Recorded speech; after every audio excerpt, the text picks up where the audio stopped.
आने वाली है। तो किसका ध्यान कर रहे हो?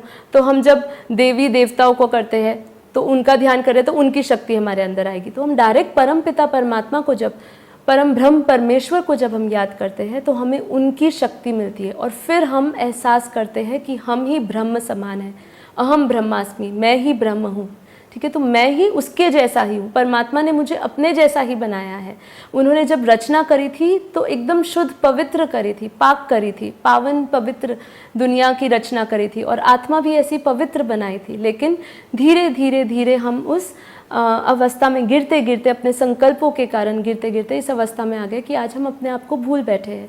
तो हमें योग के माध्यम से अपने आत्म स्वरूप को धारण करते हुए आत्मा को परमात्मा से जोड़ना है। हम उनसे जब याद करेंगे, उनसे हम दिव्य शक्तियाँ लेंगे, दिव्य प्रकाश अपने अंदर लेंगे, तो हमारे अंदर वो दिव्य शक्तियाँ आएगी। धीरे धीरे हमारे कर्म बंधन कटने लग जाएंगे, हमारी आत्मा में शक्ति आएगी, आत्मविश्वास बढ़ेगा हमारे अंदर और हम परम शांति की अनुभूति करेंगे।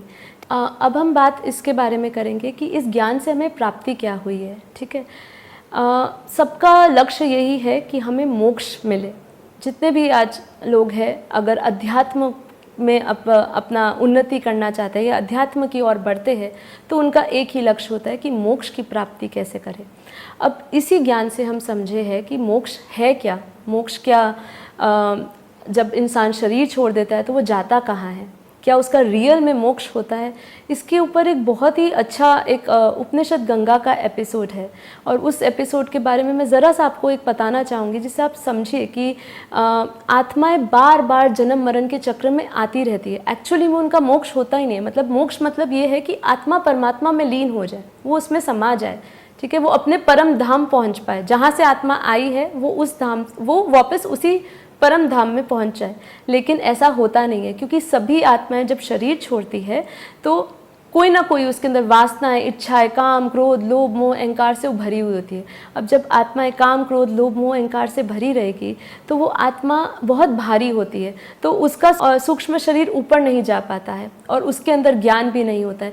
तो जब हमें ज्ञान होता है, ज्ञान बहुत इंपॉर्टेंट सब्जेक्ट है। हमें यहाँ पे 4 सब्जेक्ट सिखाए जाते हैं, ज्ञान, योग, सेवा, धारणा। तो जब तक हमें ज्ञान नहीं होगा तब तक हम उस मोक्ष या जीवन मुक्ति की ओर नहीं जा पाएंगे। ठीक है, तो